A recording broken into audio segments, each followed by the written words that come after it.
Valentine's Day in 1945, 74-year-old Charles Walton met a grisly and brutal end whilst cutting hedges on the slopes of Meon Hill in the small village of Lower Quinton, Warwickshire, England.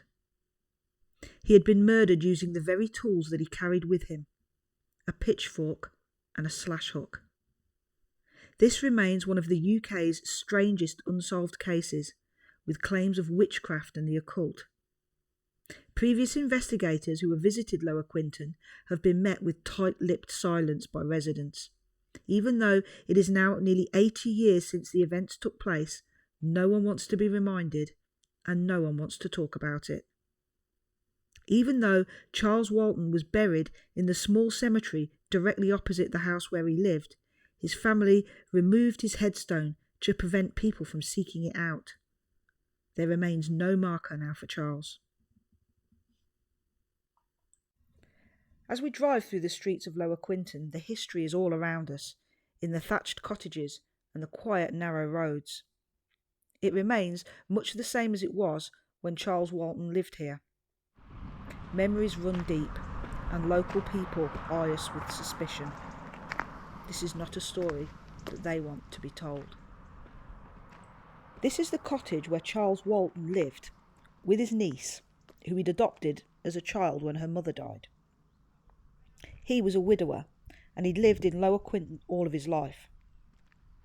At 74, he still did casual farm work, and he was a well-known figure locally. He walked using sticks and was a bit of a loner. He kept himself to himself.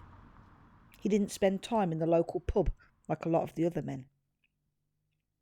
By all accounts, he was respected by locals. He did have a reputation for being at one with nature, and he had a knack for calming mad dogs or spooked horses. It was said that he knew much of the old ways, making some people distrust him. Opposite his cottage, you can see the village cemetery. On the day of his murder, Charles Walton walked through this churchyard, like he often did, and he used a gate at the end to enter the fields leading to Meon Hill. His task for that day was to cut hedges. Charles would have walked through these very fields, slashing at the hedges as he went, out in the nature that he loved. It was where these fields meet Meon Hill that Charles met with a brutal and gruesome death. It was his 33-year-old niece Edith who first raised the alarm.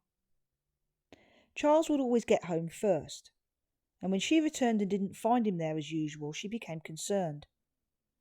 It was 6 p.m. when she got in, and Charles should have been home for 2 hours by then. She went out to see a neighbour to ask if they'd seen him. As he was a loner, there weren't that many places he would be.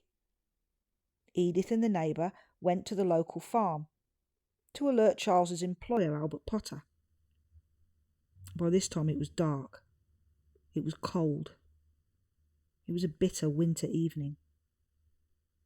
They went out and they searched. They didn't take long to find the body of Charles Walton. They simply followed the hedges within the fields where he was working. He had been beaten about the head with his walking stick. His throat had been cut with his slash hook, and his pitchfork had been rammed straight through his neck. His clothes had been ripped open, and some say a cross had been carved on his chest. At the time, Albert Potter fell under suspicion for the murder. He acted erratically around the crime scene, and there were inconsistencies found in his story. It was also said that his actions didn't match up to someone who had just stumbled upon the grisly remains of their employee. However, it was all circumstantial, and there was nothing concrete linking him to the crime. Initially, a local superintendent called Alec Spooner investigated the case. As he delved deeper, he made a link with the murder of another woman, Anne Tennant, in 1875 from the nearby village of Long Compton. The young woman had been stabbed repeatedly with a pitchfork by a man who claimed she was a witch He also claimed she was one of 50 evil people that he had to kill in the same way. It seemed this local belief in witches and warlocks persisted, as there were many that had their suspicions about the strange, aloof Charles Walton, the shuffling farmhand who could literally charm the birds from the trees and commune with wild and even dangerous animals. Spooner also uncovered that using a pitchfork was a traditional method of killing witches. Both Anne Tennant and Charles Walton were pinned to the ground with one. Startlingly, in his digging, Spooner also uncovered the tale of a young boy who, in 1875, at the time of Anne's murder, had repeatedly seen a spectral black dog in the area. The boy's name had been Charles Walton. Spooner was disturbed by this and wondered if it was the same Charles Walton as a child. The boy claimed to have seen this ghostly dog over several nights, after which he saw an apparition of a headless woman. Spooner also found that the area of Meon Hill, where Charles Walton was found, had a dark past, with stories of witchcraft and the occult. It was a place where black magic was practiced, where rituals were observed. The sightings of ghostly black dogs were reported by many in the area. When Scotland Yard became involved, the lead investigator, Robert Fabian, found unexplained loss of wealth when he looked at Charles Walton's bank account. Charles Walton had inherited a lot of money which had inexplicably disappeared. When Fabian spoke to locals, he encountered even more bizarre tales. Many in the village firmly believed in the powers of witchcraft, and Charles Walton as a practicer of such. Many felt he had used hexes to blight crops, cause livestock to fall ill, or even to spoil the beer at the local pub.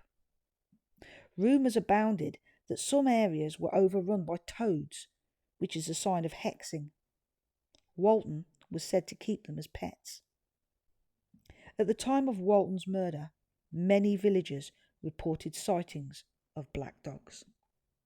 Even though it was hard to remove the taint of witchcraft from the case, Fabian refused to entertain it.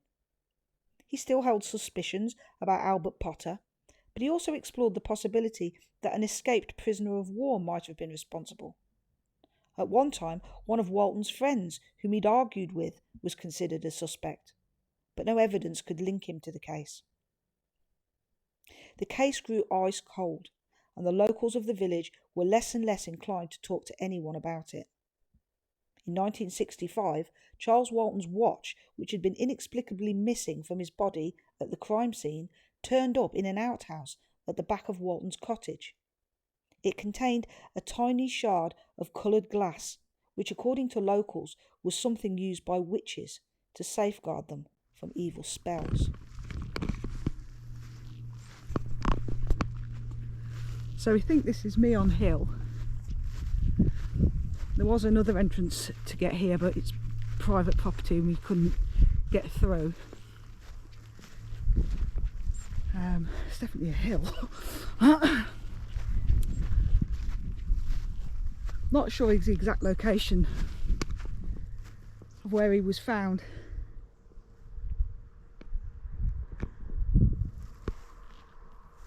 Photographs I've seen online show it next to a gate. But this just gives you an idea of the amount of countryside, fields, how beautiful it is. And in light of all the witchcraft, these dark clouds are quite imposing.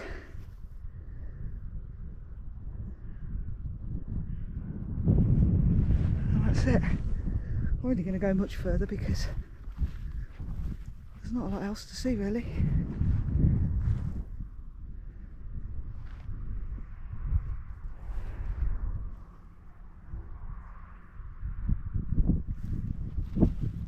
It certainly does have a sinister feel to it. I think just because this time of year now the weather's turning, it feels colder. There's like gathering dark clouds. And the village we've just passed through with the spooky old graveyard. And Lower Quinton itself not having hardly changed really from when Charles lived there.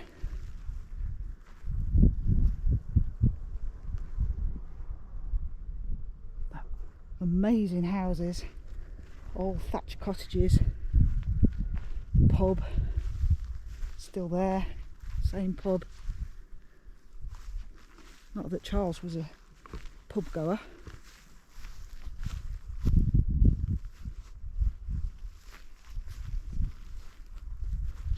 Yeah, me on hill.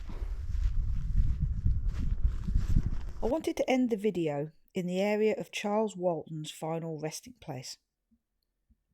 Under the eternal shadows of these huge ancient trees are the older graves in this small cemetery. Though his headstone has been removed, it's likely his grave is in this section. From this spot you can see the cottage where he lived. We know on the day of his death he passed through this place on his way to the fields beyond. Nearly 80 years on, this village wants to forget. But today we remember Charles Walton, the 74-year-old man whose life, like his death, is steeped in so much mystery. Sadly, it doesn't seem like there will ever be justice.